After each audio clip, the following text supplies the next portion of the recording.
Algeri, professora associada da Universidade Federal do Rio Grande do Sul. Queria dar uma pequena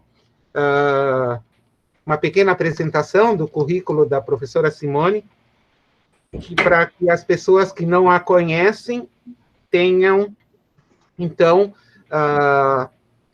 conhecimento de quem ela é e o que ela representa. Antes de apresentá-la, então, eu gostaria de agradecer aos colegas que aqui estão participando dessa live, e espero que tenham uma ótima tarde, com uma aprendizado muito eficaz. Ao Ricardo Prates Macedo, o doutor Ricardo, muito obrigada pela sua participação, muito nos honra tê-lo aqui conosco. Professora Simone é formada em 1992 pela Escola de Enfermagem, pela Universidade Federal do Rio Grande do Sul. Quero dizer que eu tenho muita honra de ter tido como aluna, com belas histórias a contar em toda essa sua trajetória. É licenciada pela Universidade Federal do Rio Grande do Sul, especialista em saúde mental, psiquiatria, mestre em enfermagem e doutorado em educação, é professora associada da Escola de Enfermagem da URGS, e sua experiência é totalmente voltada à assistência nas áreas de enfermagem pediátrica e enfermagem psiquiátrica. Suas pesquisas estão focadas principalmente nos temas enfermagem, criança, violência intrafamiliar, cuidado em saúde mental infantil, psiquiatria infantil e educação em saúde. Coordena o projeto de extensão, atendimento e prevenção à criança vítima da violência, que já está na 12ª edição. É membro efetivo do Programa de Proteção à Criança do Hospital de Clínicas de Porto Alegre, autora de vários livros, artigos e capítulos de livros na área de violência contra a criança. A professora Simone, então, fizemos uma conversa com a professora Simone e estipulamos que ela fará a apresentação do seu tema e, após, então, ela dará liberdade para questionamentos de toda e qualquer espécie, né? Então, gostaria que vocês fossem colocando o nome no chat e, se quiserem também deixar registrada a pergunta, também pode ser registrado no chat. O Joel, tu queres dar alguma palavra antes de passar a palavra para a professora Simone? Então, obrigado, Marga, por esse pequeno espaço, né? Eu não quero me alongar muito, mas agradecer, então, a doutora Simone por estar contribuindo conosco hoje, né, com essa live, e que a gente tem promovido desde do final do primeiro semestre, uma live semanal em celebração aos 70 anos da BNRS. Então, tu estás numa festa conosco, e muito obrigado por comparecer, né? Bem vestida, e vem um céu bem azul, e falando das nossas crianças. Então, fica à vontade, muito obrigado pela presença. Muito bem, Simone, a palavra é vossa. Boa noite, colegas. É um imenso prazer estar com vocês. Eu já vi alguns nomes tão queridos no chat, Joel, a professora Lígia Santos, a professora Iride, né, nossa companheira de tanto tempo, a professora Maria, Nali, enfim, alguns nomes que eu já consegui ler no chat, me perdoem outros que eu ainda não li. Eu gostaria de fazer um agradecimento inicial à professora Margarita pelo convite da Associação Brasileira de Enfermagem. É um prazer enorme estar com vocês. Acredito que a nossa enfermagem gaúcha faz a diferença no mundo, sim. Eu tive a honra e o privilégio de ser aluna da professora Marga, que me forjou como enfermeira. Então, eu estou aqui hoje, sou um pouquinho dela, né? Aprendi a Rostetter lá no pronto-socorro Né? Muito xingão eu levei, mas foram esses que me fizeram quem eu sou hoje. Então, eu sou muito grata à professora Margarita. Hoje nós somos colegas lá na URGS, ela na parte de adulto e eu na parte de criança. Infelizmente, esse tema não é um tema que nós poderemos falar sorrindo, mas é um tema que se faz necessário porque a violência contra a criança, ela ocupa hoje no Brasil a segunda causa de morte e mortalidade, só perdendo para o câncer. Se a gente pensar que é uma causa totalmente evitável, isso toma uma proporção gigantesca. Então, eu parabenizo a BEM pela relevância do tema em falar sobre violência contra a criança em tempos de pandemia. Bom, acredito que todos nós temos o consenso que nós vivemos num tempo muito difícil. O mundo inteiro enfrentando essa pandemia do novo coronavírus, né, o SARS-CoV-2, que é o causador do Covid-19, e isso alterou significativamente a vida de todos nós. Nós, adultos, ainda temos uma capacidade de resiliência e de entendimento da real situação. Mas eu convido vocês a fazerem um exercício de como está a cabecinha das nossas crianças vivendo há tanto tempo no meio dessa pandemia.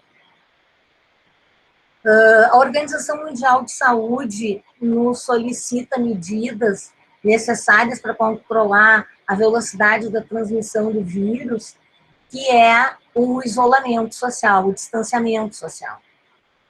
Eu apoio e promovo esse distanciamento social, mas entendo também e vejo como fundamental fazer uma reflexão no âmbito de o combate a essa pandemia, ela teve repercussões negativas na área econômica e no cotidiano de muitas famílias.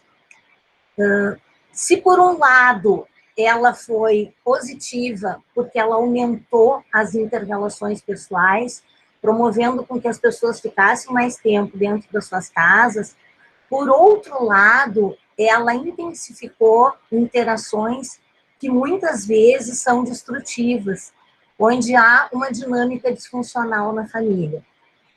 Como a professora Margarita falou, eu me formei em 1992 e desde lá eu atuo na área da criança e principalmente crianças em sofrimento psíquico.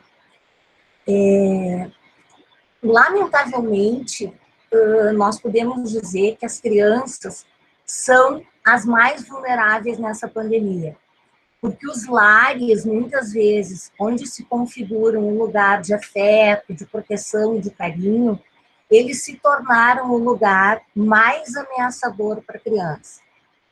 O que a gente pode elencar? Uma vez que nós vivemos num país em desenvolvimento, não é politicamente correto dizer que o Brasil é um país subdesenvolvido, mas desde que eu me conheço por gente, o Brasil está em processo de desenvolvimento. Vamos ver quando seremos desenvolvidos. Enfim, as crianças, elas estão submetidas ao estresse de muitas vezes viverem num lugar apertado, sem condições de saneamento básico, com os pais tendo que dar conta do trabalho remoto, ou com alguns pais que precisam operacionalizar o sustento da sua família em subempregos. Então, o que isso representa? Representa que a criança está em ameaça. Nas populações mais desfavorecidas, isso repercutiu muito. Nós, lá no nosso serviço, eu vou explicar um pouquinho do projeto depois para vocês, nós recebemos e percebemos muito o aumento dos casos que entraram via ambulatório e via emergência. Um dado que é internacional conhecido dessa pandemia é que os casos são subnotificados. Por quê? Porque os serviços de saúde tiveram que ser contingenciados em função do Covid. Então, essas crianças que chegariam ao serviço encaminhada pelas escolas, por exemplo, elas não foram porque as escolas estão fechadas. Então, elas estão 24 horas à mercê do agressor. O Brasil tem uma cultura do bater na criança como uma forma pedagógica. Isso é uma coisa cultural e é lamentável. Se vocês quiserem entrar mais a fundo, eu recomendo um livro que é A Mania de Bater, da professora Maria Azevedo.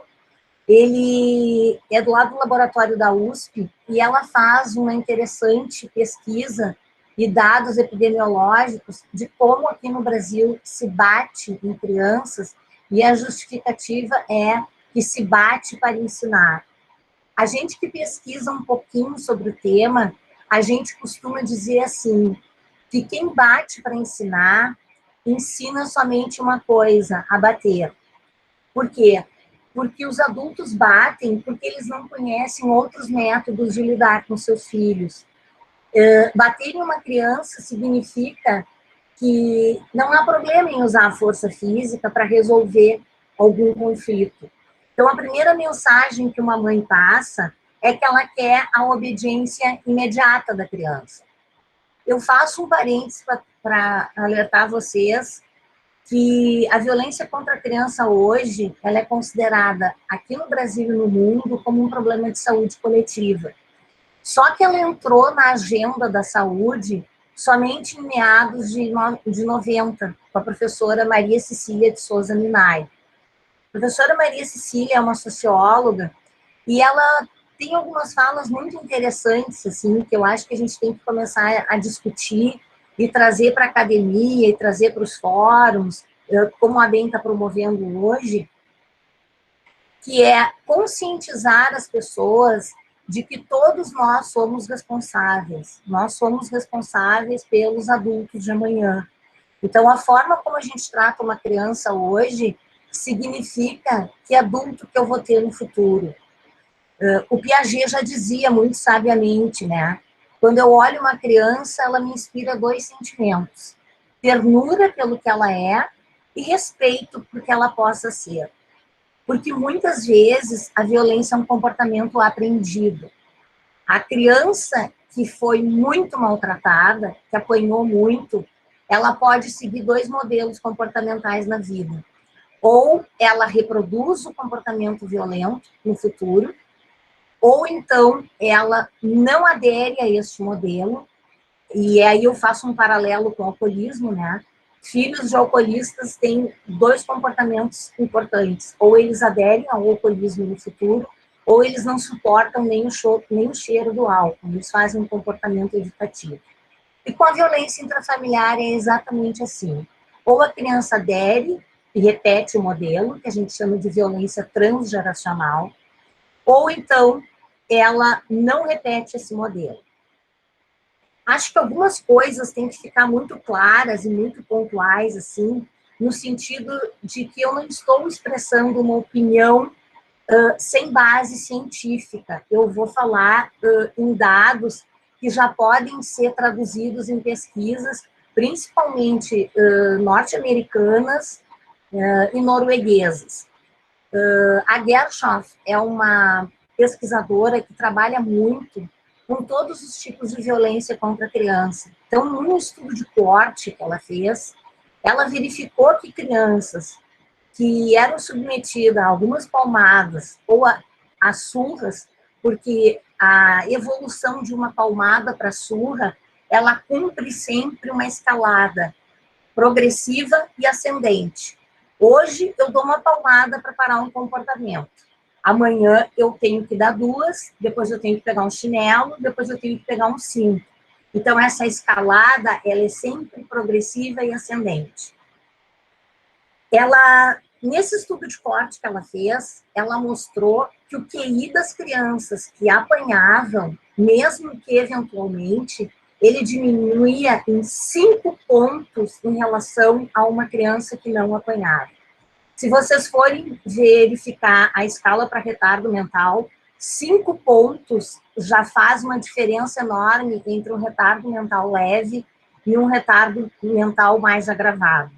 Crianças de espectro autista que são submetidas à violência, elas têm muito maior comprometimento no seu crescimento e no desenvolvimento. porque nós estamos falando em crianças submetidas a situações estressantes. Então, qualquer tipo de violência pode desenvolver uma importante resposta ao sistema de estresse. E a gente trabalha, então, com o nome de estresse tóxico. O que é o estresse tóxico? Ele ocorre durante o período formativo crítico do cérebro. A criança está, até os 18 anos, a estrutura cerebral de um indivíduo, ela está se formando. Então, o impacto extremo do estresse pode deixar uma marca muito profunda na estrutura e na função. O efeito molecular e neurobiológico, ele é alterado de forma irreversível. O que acontece? Há uma sobrecarga de cortisol, que é o hormônio do estresse e adrenalina, e nesse sentido a criança fica sempre em estado de alerta. Então a gente tem um aumento de frequência cardíaca, a gente tem um aumento de pressão arterial, níveis de açúcares e proteínas inflamatórias, né, são elevados na corrente sanguínea. Isso, a longo prazo, e já está demonstrado por pesquisa, ele prejudica o desenvolvimento na primeira infância e ele é preditivo no futuro de doenças relacionadas à obesidade, doença cardiovascular, diabetes, depressão e uso de drogas no futuro. Tanto o álcool quanto a dependência cruzada, álcool e maconha, ou álcool e cocaína. Existe um marcador que ele já pode ser verificado pela medicina nuclear, que é o Brain Derived Neurotrophic Factor. O que é isso? É uma proteína secretada que atua na neuroplasticidade cerebral e promove tanto a sobrevivência quanto a diferenciação neuronal. A gente chama de BDNF. Então, eu posso coletar sangue dessas crianças e pedir esse marcador e comparar como é que está o nível de estresse dessas crianças, avaliando a função cerebral mais detalhadamente. Outra coisa que eu acho importante dizer é que o hipocampo, o córtex cerebral e a amígdala, todos eles são afetados quando a criança sofre qualquer tipo de violência. Aqui nós estamos falando desde a violência física, quanto negligência. Por quê? Vocês nunca viram uma mãe batendo numa criança, dizendo assim, como tu é querida, como eu gosto de ti. Quando uma mãe bate numa criança, o que ela diz? Eu te odeio. Tu não devia ter nascido, tu é um atraso na minha vida, um aborto que deu errado. Então, percebam, se sobrepõem duas violências, a violência física e a violência psíquica. Quando a gente fala em violências separadas, isso é mais teórico, assim, é mais para a gente discutir conceituações. Só que quando a gente vai a campo e entra em contato com uma criança, a gente vê que ela nunca sofre um tipo de violência só. Ela sempre sofre 2 ou mais tipos de violência, porque não tem como dissociar uma violência física de um abuso emocional. Os abusos sexuais, então, também, infelizmente, fazem parte da nossa cultura, né? Nós estamos aí discutindo o estupro, né? E é uma vergonha como muitas mulheres ainda se posicionam em relação ao aborto, né? Nós tivemos casos recentes agora, que foram muito, digamos assim, elencados da mídia, mas não foram profundamente discutidos. E quem trabalha com criança sabe que a gente tem meninas de 10 anos que saem do hospital Presidente Vargas com seu bebê no colo, né? Que foi vítima do pai. O pai é o padrasto, é o pai da criança e é o pai do neto, digamos assim, né? Infelizmente, os abusadores sexuais, eles moram em casa. Eles são alguém a quem a criança confia, a quem a criança tem afeto. Os maiores abusadores estão sempre perto da criança. São pessoas que a criança tem respeito, tem carinho e tem confiança. E aí entra o problema da síndrome do segredo. A síndrome do segredo é aquela, olha, eu não vou te fazer mal, isso é o meu jeito de te dar carinho, mas tu não conta para tua mãe, que ela vai ficar com ciúmes, esse é um segredo só nosso. Então, quando nós temos algumas crianças vítimas de abuso sexual e elas fazem o desvelamento da situação, é muito triste, porque elas revivem toda a situação de abuso em termos de perfume, de disputa do espaço, de abrir da porta. E uma das coisas que eu sempre bato na mesma tecla com os alunos é: quando nós estamos diante de uma vítima, a primeira coisa que nós temos que pensar é não revitimizar essa pessoa de novo. Essa mulher que já entrou numa delegacia de polícia, que talvez não tenha sido especializada e que já foi tão desconsiderada porque ela estava de mini saia, ou porque tu estava fazendo na rua que essa hora, tu estava pedindo. Vocês imaginem trabalhar isso com uma criança, levar uma criança a uma perícia, né, forense ou no Instituto Médico Legal para adquirir provas de que ela foi molestada. Então, uma das coisas que se tem que ter muito cuidado é esse. Antigamente, não faz muito tempo, a gente tinha a tal da conjunção carnal. As crianças, para serem laudadas como abuso sexual, tinha que ter rompimento de ímen, laceração. Hoje a lei evoluiu e a gente já sabe que o voyeurismo ou a manipulação da criança já confere, né, já se caracteriza como abuso sexual. Muito poucas pessoas nas comunidades estão preparadas para atender uma criança que é vítima de abuso sexual. Então, a gente tem um compromisso enquanto universidade, e aí eu posso falar um pouquinho do meu projeto. Ele chama Atendimento e Prevenção a Crianças Vítimas de Violência, e nós nos propomos a dar atenção a alunos da universidade no tripé ensino, pesquisa e extensão, para que eles consigam identificar, tratar e intervir no caso, e depois entrar com ações preventivas. Então, nós temos uma parceria com a equipe de proteção do Hospital de Clínicas, que a professora Miriam Fonte Marques é a chefe, ela é assistente social. Nós trabalhamos com duas professoras da medicina, a professora Edila Pisato Salvani, que é a minha vice-coordenadora do projeto, e a professora Grefe Martins, Ana Soledade Grefe Martins, que é a nossa psiquiatra. O que a gente faz? A gente objetiva com os alunos romper com o ciclo de violência instaurado. Então, eles acompanham os atendimentos dos profissionais e as discussões dos casos que chegam ao hospital. Os casos, eles são encaminhados pelo ambulatório, pela emergência, pela CTI, por todos os lugares do hospital onde se tem criança. A gente costuma ter alunos do serviço social, da medicina, da psicologia e da enfermagem. Nós sempre trabalhamos em equipe multidisciplinar. Isso é uma coisa muito importante de frisar, assim, ninguém trabalha com violência sozinho. A gente precisa de uma equipe com olhares diferenciados. Por quê? Porque a criança, ela está num estágio peculiar de crescimento e desenvolvimento.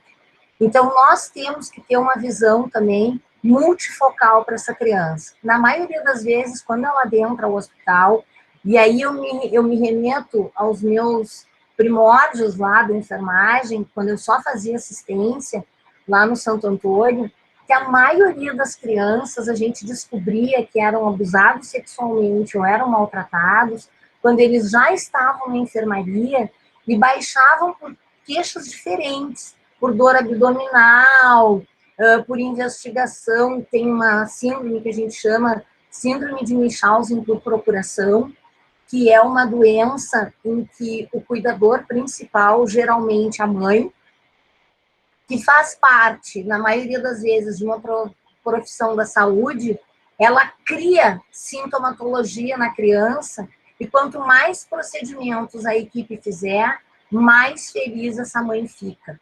Então, é um transtorno factício da personalidade, ele está caracterizado tanto em adulto quanto em criança. Em adulto, ele se chama só a síndrome de Munchausen, e em criança é síndrome de Munchausen por procuração, porque é alguém que fabrica sintomas na criança.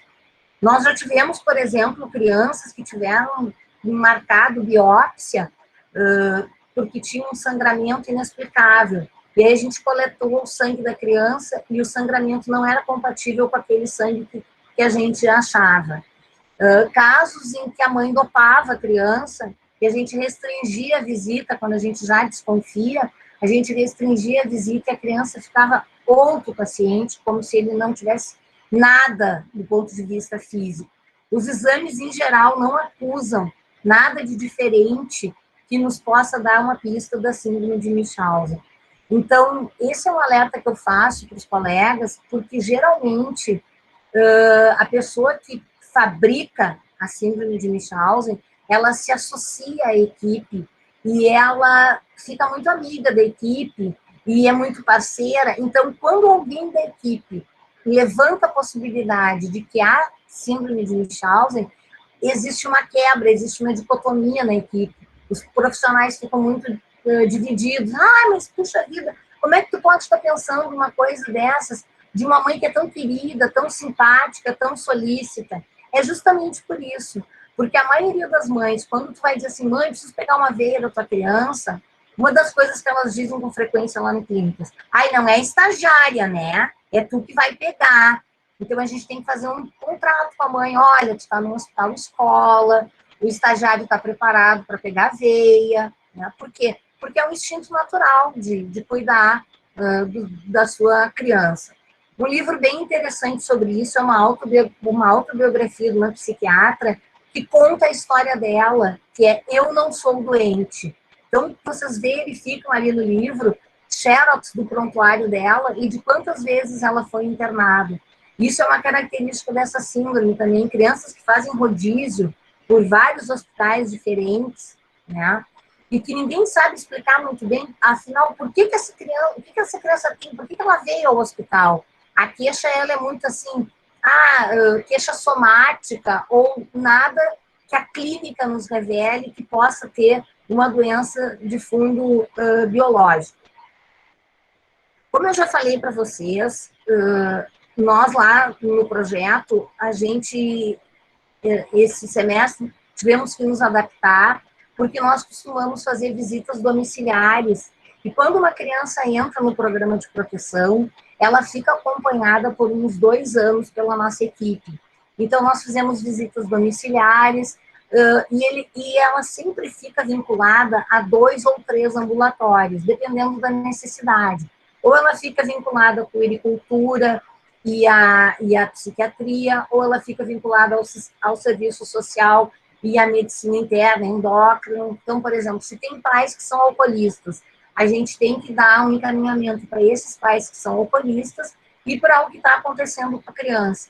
Então, atualmente, como é que a gente teve que se desdobrar na pandemia? A gente fez a teleconsulta, a gente está monitorando essas crianças pelo telefone, né? E quando, então, a gente tem alguma suspeita de que a criança esteja correndo risco, a gente promove a hospitalização para que salvaguarde a saúde e a vida dessa criança. Eu não sei se vocês lembram daquele menino que faleceu, que era filho de um médico, separado de uma enfermeira, que estava com a madrasta e o pai, e que, se alguém viu os vídeos, não tem como esquecer, ele dentro de um armarinho pedindo socorro, para de me filmar, uma criança que entrou dentro de uma estrutura como um tribunal do júri, para pedir que o juiz transferisse a guarda dele para a vizinha, e no depoimento da vizinha isso está gravado. E aí uma outra discussão que a gente pode fazer, eu só peço, Marga, que tu controle meu tempo, porque quando eu começo a falar sobre isso, eu me empolgo.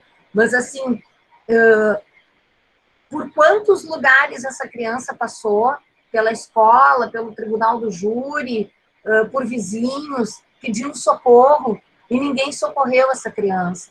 Porque aqui no Brasil a gente ainda tem aquela pecha de em briga de marido e mulher, ninguém mete a colher, né? Ou a gente está escutando a criança chorando ali no vizinho e, né, bota o som mais alto, eu não vou me meter porque é de pequeno que se torce o pepino, como dizem, né?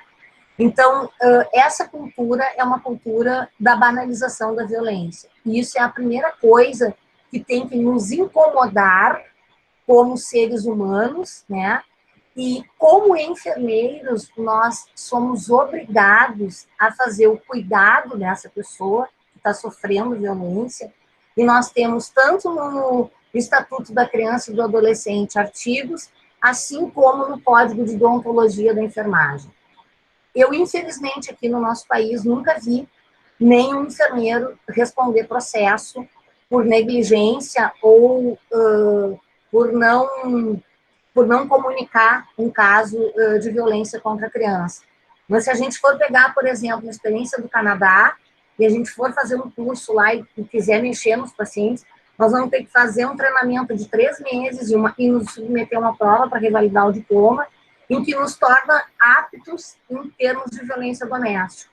Porque a violência, assim como a loucura, ela não escolhe raça, nem credo, nem cor, ela é disponível para toda a civilização. Só que lá, se um profissional verifica um caso de violência e ele não denuncia, ele não vai a órgãos competentes, ele responde perante a lei e ele pode, muito provavelmente, perder a lei de exercício profissional. Aqui eu nunca vi. Eu não sei se eu estou falando muito rápido, e se alguém tem alguma pergunta do que eu já falei, ou se eu posso continuar. A Marga disse que a gente tem mais ou menos uns 30 minutos para conversar em geral sobre o tema, e depois ela abre para perguntas, mas se vocês quiserem me interromper, eu sou italiana, né? Então, os italianos falam muito, falam alto e falam rápido. Então, eu sempre brinco com os alunos, à medida que estiver muito rápido para vocês, por favor, vocês me interrompam. Uma das coisas que eu acho que eu me passei, assim, é que geralmente a gente usa os exemplos das mães, né? A mãe é a culpada de tudo. É que, assim, na maioria das vezes, na nossa realidade do Hospital de Clínicas, nós atendemos crianças de renda muito baixa.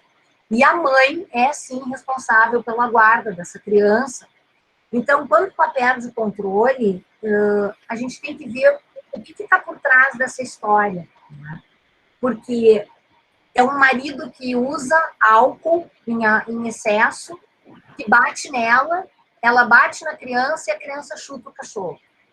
Nas classes mais abastadas, isso acontece de uma forma mais velada. Eu nunca vou me esquecer, uma vez que a gente foi dar uma consultoria numa escola de Porto Alegre, e tinha um menininho obeso na sala. E era véspera de feriado, e a gente estava fazendo um trabalho de prevenção à violência. E aí eu disse assim, então tá, meus amores. E professora sempre quer dar aquela de simpática, né, de organizar a turma e tal. Que vocês tenham um bom feriado, que vocês descansem e brinquem muito. E esse menininho obeso, eu nunca vou esquecer, ele botou as mãozinhas na cintura e disse assim, como se isso fosse possível, né, enfermeira? E eu disse, por que não seria possível? Ele disse assim, que eu detesto final de semana e feriado. Eu disse, porque tu é a única pessoa que eu conheço que detesta final de semana e feriado. Tu pode me explicar por quê? Ele disse, eu vou te explicar por quê. Porque quando eu vou para o parque, o meu chofer diz que vão me raptar. Quando eu corro para o outro lado, a minha babá diz que eu vou cair e abrir a cabeça. Tem como uma criança ser feliz assim?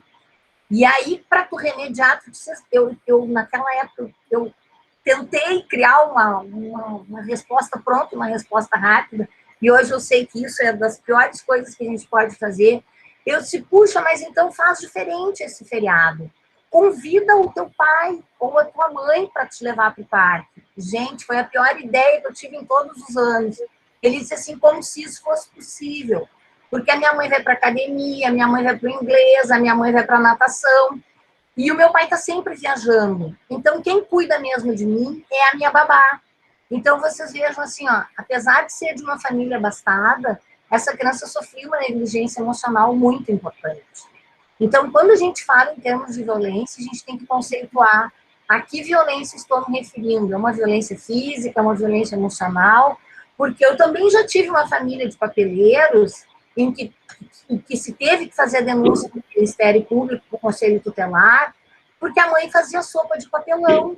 mas ela fazia sopa de papelão, e dava sopa de papelão, e molhava o bico na cachaça, porque era a única coisa que ela tinha para oferecer para as crianças. Então, as duas se configuram violências, mas são violências distintas.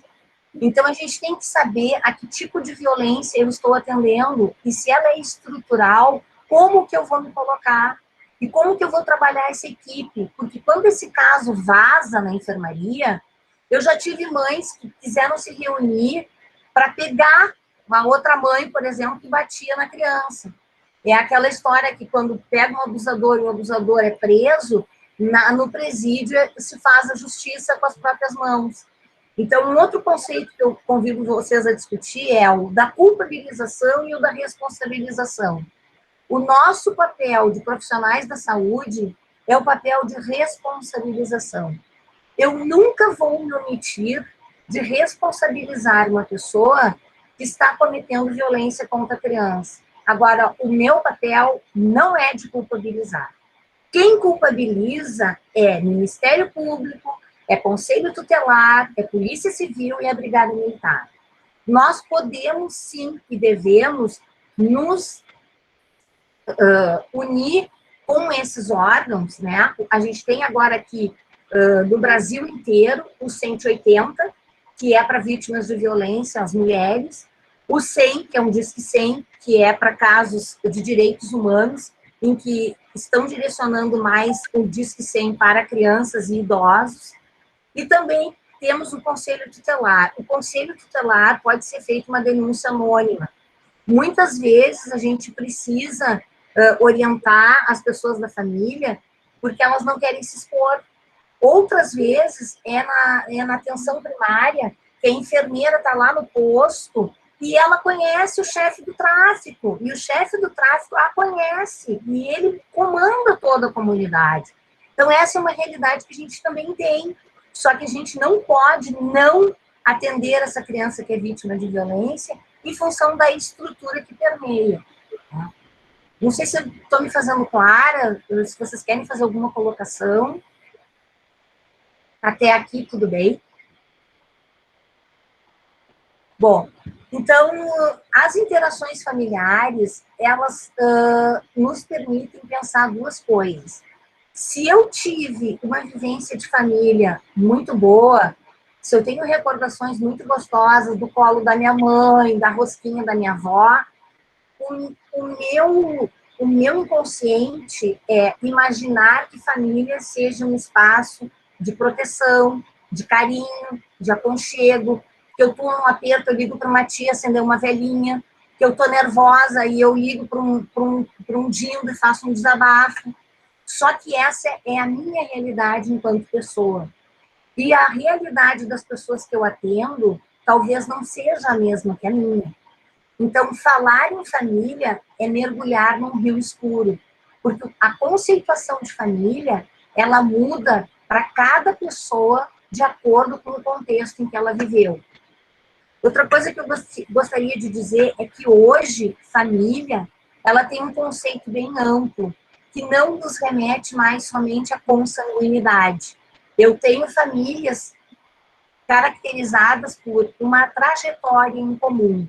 Então, eu tenho 2 mulheres que compõem uma família, eu tenho 2 homens que compõem uma família, e aí eu posso ter uma criança que sofre bullying na escola e ela é maltratada, por quê? Porque o pai e a mãe são representantes do mesmo gênero. Então, a gente tem que ficar muito atenta a isso. Eu sei que tem escolas de Porto Alegre que já não fazem mais o dia do pai e o dia da mãe, fazem o dia da família. E isso também acarreta sintomatologia na criança.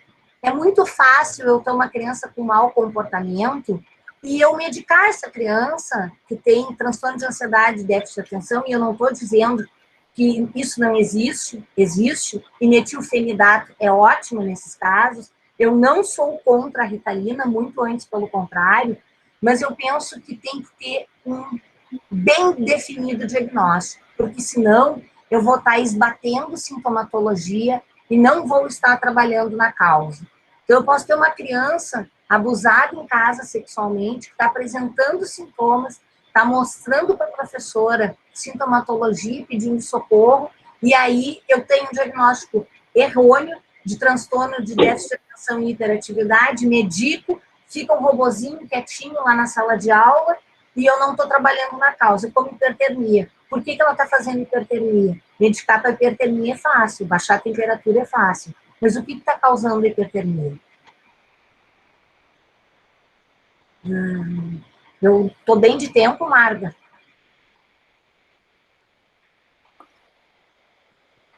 Eu não escuto. Tranquilo, Simone, tranquilo. Pode continuar. Eu não sei se alguém quer fazer alguma pergunta até aqui, ou se a gente continua. Simone? Oi. Simone, tudo bom? Tudo. Eu sou enfermeira também de atenção básica e professora, né? E aí, quando tu falas da dificuldade dos profissionais da atenção primária em fazer a notificação, isso é uma coisa que me causa muita inquietação, né? Quando caso assim o risco que eles correm na comunidade em que eles estão inseridas, né? Que é onde a gente trabalha. E aí o que eu te pergunto, assim, como que a gente pode trabalhar com as equipes nesse sentido? Porque nós já tentamos, né, fazer capacitações, aquele horário que as equipes têm para educação permanente, a gente já tentou isso, mas mesmo assim eles têm dificuldade em fazer a notificação da violência. Qualquer tipo de violência, doméstica, criança, né, assim, o que envolve a violência. E a criança sempre nos choca muito, porque ela não tem quem fale por ela, né? Então, assim, se eu, profissional de saúde, não fizer essa notificação de suspeita de violência, né? Porque depois quem vai comprovar isso é a justiça, ou enfim, vai para exames médicos, como que a gente poderia ajudar nesse sentido, né? Miriam, ótima a tua pergunta, muito boa colocação. Por que é tão fácil? Eu vou te retribuir com outra pergunta. Por que é tão fácil preencher um comunicado para vigilância epidemiológica de tuberculose, né, de uma doença que eu sou obrigada a notificar e eu notifico com a maior tranquilidade? É porque a violência, ela entra no paradigma da banalização. A gente banaliza a violência. Eu posso te perguntar assim, por exemplo, ó, o que tu sabes do teu vizinho da frente? Tu não precisa me responder. Geralmente, o que a gente sabe? O nome, onde é que trabalha, de vez em quando o time que torce, porque quando o outro time ganha, dá barulho no prédio e tal, e eu não gosto. Mas assim, ó, experimenta entrar dentro de um elevador, de um hospital como o Hospital de Clínicas, e dar bom dia, boa tarde ou boa noite para a assessorista, ou olhar para as pessoas. Isso causa quase que uma perplexidade, né? Porque as relações humanas, elas estão extremamente fragilizadas. Então, a gente tem aquela figura dos macaquinhos, né? Um não vê, o outro não ouve e tal. O Sinan, ele veio para nos ajudar a fazer essa notificação. Então, assim, o que eu te diria pela minha experiência? A gente fez um trabalho de educação em saúde com os profissionais de algumas equipes, e as pessoas que elas internalizam mais o conceito de violência e que, muito provavelmente, a partir de mim, por exemplo, Algéria, enquanto enfermeira, enquanto professora, eu posso ser propulsora de mudança, eu posso ser aquela pessoa que está rompendo com o ciclo de violência, eles ficam mais fiéis à causa. É como na cachaça, por exemplo, né? Então, assim, ó, uma vez que eu bebo, eu comecei a trabalhar com isso em 1992 e nunca mais parei. Então, assim, ó, eu te diria assim, ó, só tem um jeito, a gente tem que conscientizar as pessoas de que a gente é responsável. E não é uma questão de opção, como eu falei, é uma questão que está na pauta profissional. A gente tem um código de deontologia e a gente tem artigos que a gente tem que obedecer, tanto na Constituição Federal, quanto no ECA, né? Só que, claro, isso é muito fácil de eu falar, é muito complicado operacionalizar. Então, é aquilo, a gente tem que continuar enxugando gelo. Eu tenho uma amiga que diz assim, tu não cansou de enxugar gelo ainda? Não, eu ainda enxugo gelo na esperança, né, de que isso vai melhorar. Não sei se eu te ajudei. Não, ajudou, com certeza, né, com a tua experiência. Mas te agradeço muito. Pois não. Simone, tu falaste que normalmente a comunidade não está preparada para atender uma criança que sofre abuso. Eu te pergunto, no nosso contexto social, no que tu disseste no início, o Brasil é sempre o país em desenvolvimento. Desde que eu nasci. É utopia pensar em preparar as crianças para não aceitarem um abuso? Não, não é utopia. Essa tua colocação é ótima. Nos estados mais desenvolvidos, que já superaram o desenvolvimento, por exemplo, se tem uma pessoa que sofre um ataque cardíaco, uma criança de 6, 7 anos, ela já pega o telefone instintivamente, liga 911 e chama socorro, e até sabe fazer os primeiros movimentos de atendimento de parada cardiorrespiratória. Então, aqui no Brasil, a gente tem um trabalho bem pesado, ainda de formiguinha, né, porque muitas pessoas não aderem, mas de conscientizar a criança de que, em primeiro lugar, ela não é culpada pela violência que ela sofreu, porque, principalmente em casos de violência sexual, o principal problema é que a vítima sempre se culpabiliza.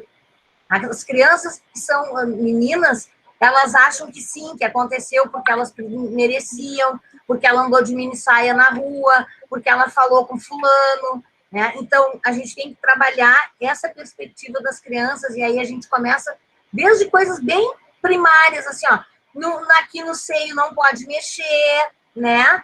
Por quê?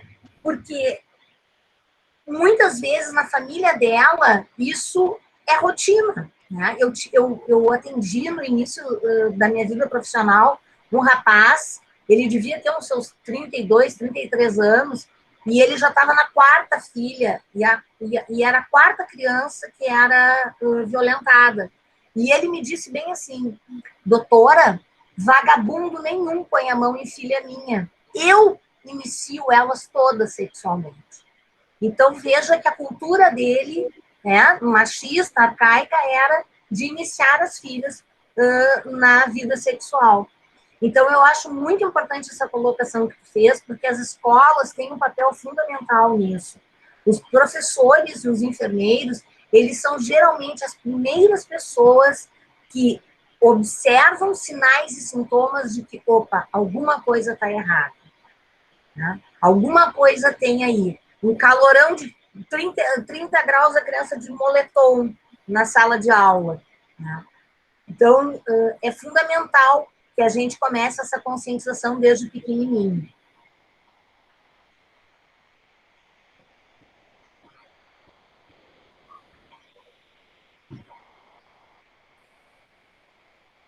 Não escuto? Alguém mais quer fazer alguma colocação?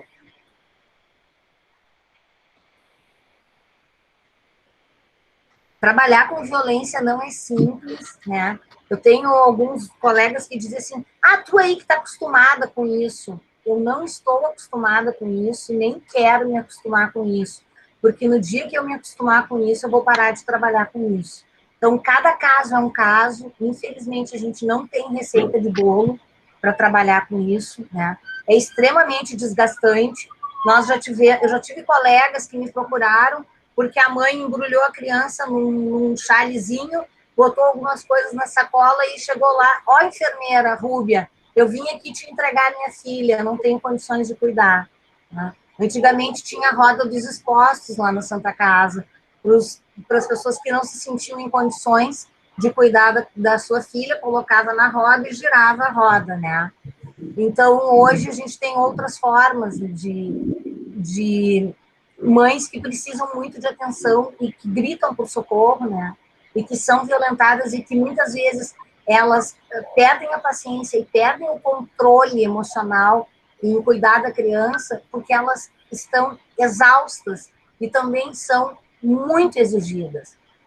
Então, eu sempre digo para os alunos: vamos encarar o agressor como uma pessoa que poderia ser eu.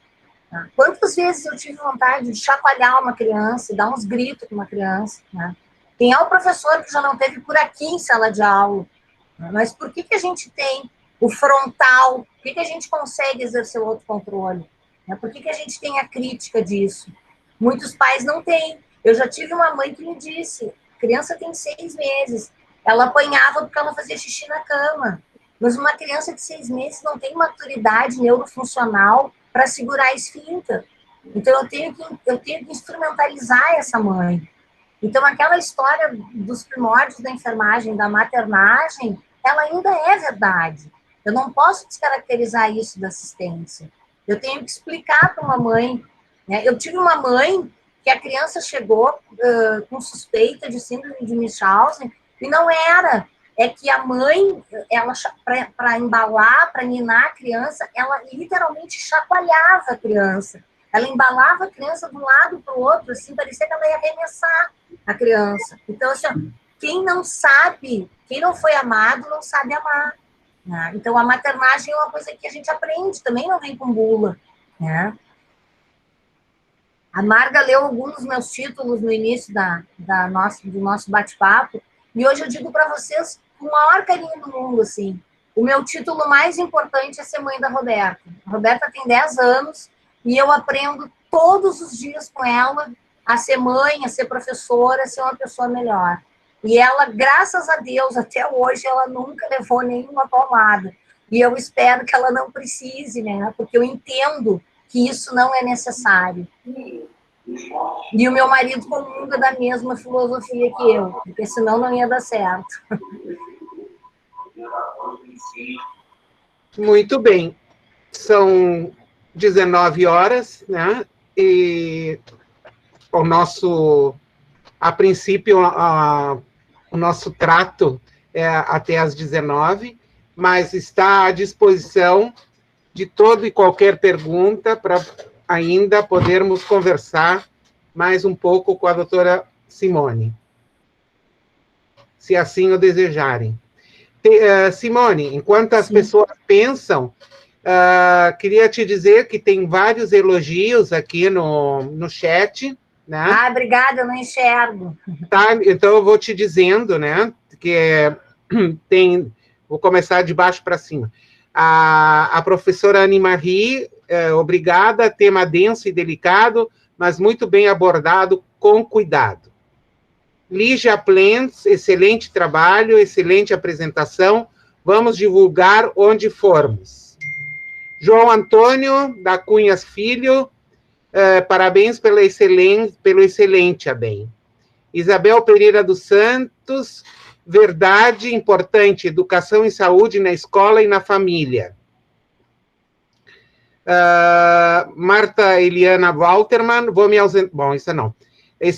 Silvana Zart, excelente o apontamento, não é opção, está na pauta profissional. Parabéns, Simone. Eliane Engloff, parabéns, Simone, pela explanação, tema muito complexo e tão relevante, é muito lindo ver a tua trajetória na enfermagem pediátrica. Professora Marga, esse elogio, ele não conta, porque eu aprendi a ser enfermeira pediátrica com a professora Eliane Loft, lá no Santo Antônio, onde eu cheguei sem saber, só sabia fazer rostética, porque tu me ensinou, e era em adulto, mas eu não sabia nada de pediatria. E eu me construí com a professora Eliane Loft, com a professora... Gostaria de trazer uma homenagem, então, aqui, a 2 pessoas que foram fundamentais para mim. A professora Terezinha Perim, que não está mais entre nós, a professora Eva e a professora Olga, que ainda está cheia de saúde e vida, nos ensinando e nos ajudando. Então, fica meu carinho, minha homenagem, meu reconhecimento para elas na minha trajetória profissional. Briguei muito com a professora Eliane, que ela era minha chefe de UTI, e o lado germânico dela é sempre exacerbado, principalmente nos períodos finais de plantão, mas nós somos grandes amigas, eu devo muito a ela. Eu queria até agradecer, então, a enfermeira Liane, né, que vem aqui representando a sua universidade, a UBRA, né? Então, agradeço muito também a presença desses profissionais. Então, tem assim, realmente a Cecília Pedron, excelente explanação, tema super relevante e agravado pela pandemia. Micaela Cor, excelente abordagem, gostaria que sempre fosse tão simples. Anali, excelente reflexão, precisamos contribuir para mudanças, qualificar a avaliação da criança e os registros, notificações de caso.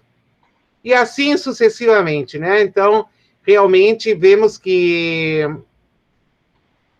temos aqui faço questão de relatar aqui, Catarina Simone da Costa, parabéns, Simone, importante assunto. Na odonto, a gente deveria saber reconhecer a criança abusada ou maltratada.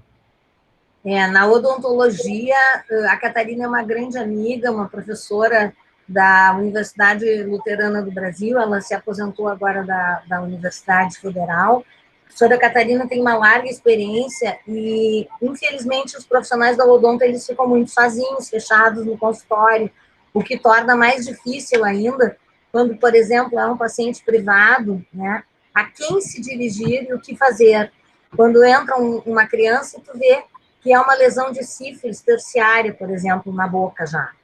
Então, a minha solidariedade, meu carinho para a professora Catarina, agradeço pela colocação, e realmente o odontólogo é uma área que precisa se engajar mais na política de proteção à criança.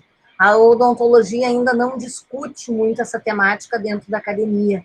Eu acho que quem discute mais é o serviço social e a enfermagem, porque nós estamos 24 horas com a criança, né? A minha experiência é basicamente hospitalar, eu não tenho a experiência, por exemplo, da colega da Miriam, que falou anteriormente de atenção básica, mas eu vejo, assim, que a enfermagem, o serviço social e a psicologia, nós já discutimos mais isso dentro da academia. E a odonto ainda... fica muito isolada, né? Porque eles trabalham muito sozinhos. Uma coisa também que eu me lembrei de falar, quando a gente fala antigamente é horrível, né? Mas assim, há um tempo atrás, quando a gente ia depor, a gente tinha que se expor muito, né? A gente estava na frente do abusador e o oficial de justiça lia, enfermeira Simone Algeri, que mora na rua tal, tá. Hoje em dia, quando a gente vai prestar um depoimento, a primeira coisa que a gente deve fazer é se dirigir ao juiz, e a gente tem o direito de pedir que não gostaria de depor na presença do réu. Eu já fui atendida em duas solicitações em que o juiz pediu para que o réu se retirasse da sala. Então, isso é um direito que o profissional tem, e o endereço também, vocês devem fornecer o endereço da instituição, por exemplo, Hospital de Clínicas, Avenida Ramiro Barcelos, tarará, e não nunca o particular de vocês, porque a gente fica muito exposto. Então, isso são coisas que a gente vai aprendendo ao longo do tempo, né? Tem coisas que não tá em livro, que é só da experiência mesmo, que é tomando no longo que a gente aprende. Gostaria de ver se tem mais alguém com alguma dúvida ou alguma pergunta a fazer. E caso não haja, passarei a palavra para o presidente, né, o professor Joel Mancia. Eu gostaria de fazer uma pergunta. Oi. Que bom receber essa palavra de volta, Margarida. Mas foi uma conversa muito boa, né? Entre pessoas que se conhecem, entre pessoas que estão interessadas no tema. A professora Simone está muito bem, né? Não é de antigamente, mas ela está muito bem. Obrigada, Joel, tu sempre gentil. Fala muito bem e domina o tema e e tem uma fala com muita propriedade. Isso é lindo e é muito bom. Hoje as pessoas têm demonstrado o seu conhecimento na fala, né? A gente tem visto que as lives permitiram isso. As pessoas têm demonstrado muito mais, que conhecem muito mais, porque elas soltam o verbo sem quadrinhos e figurinhas, né? Estamos nos reinventando, né, Joel? Ser professor não é ler slide. Não é uma coisa fácil, né? A gente se expõe tanto nas lives, mas está se aprendendo isso. E uma coisa muito boa, que expõe uma face nossa. Então, Simone, te agradeço muito nos fornecido esse momento, e nos permitido esse momento para discutir esse tema pertinente, nesse momento tão ruim da pandemia, né? E vendo ainda que o decreto que saiu na sexta-feira, o Brasil não vai receber ninguém mais dos aeroportos, né? Nós vamos entrar já na segunda onda sem ter saído da primeira, né? Isso. Então, nós temos tempos muito ruins pela frente. E as nossas crianças também, as nossas famílias também, e os profissionais de enfermagem também, né? Que vão ter que fugir, fazer alguma coisa, porque são eles que estão na linha de frente, são eles e elas, né, que cuidam, então, mas também são eles que contaminam. Isso é o lado ruim, o lado cruel da nossa profissão, né? Nós também é que levamos para casa, levamos para os asilos, levamos para os lugares, somos como uns fômetes mesmo, né? Levando a Covid. Mas estamos aí para superar isso, somos humanos, somos seres humanos, e que se reinventam, sobrevivem. Então, assim, a todos que participaram dessa live, a BEM tem apresentado temas instigantes sempre às segundas-feiras, em uma live que a gente sempre organiza, a gente nunca tem a live definida uma semana antes, a gente começa a correr hoje para sair a próxima de segunda-feira. E esperamos que sempre tenham o sucesso que teve hoje a Simone, né, que manteve preso esse público por tanto tempo, é uma coisa super interessante, e os comentários dos melhores possíveis. Então, Simone, muito obrigado. A professora Margarita, que organizou e convidou a Simone para essa atividade, muito obrigado pelo insight. Miriam, que fez as intervenções, nós temos a Lu, a nossa colega de diretoria, nós temos quem é que está aqui? A Maria Cristina, também da nossa diretoria, e a nossa, que está hoje silenciosa, se não foi solicitada, a nossa diretora de educação, e nossa também expert em TI, que é a Cláudia Capelari, né? Conhecida que ela trabalha muito com o Fórum, com o Conselho de Escolas do Rio Grande do Sul. Então, a todos que estiveram presentes, muito obrigado, e eu considero que essa sessão esteja encerrada. Tá? Obrigado. Simone, muito obrigada. Oi, Marga.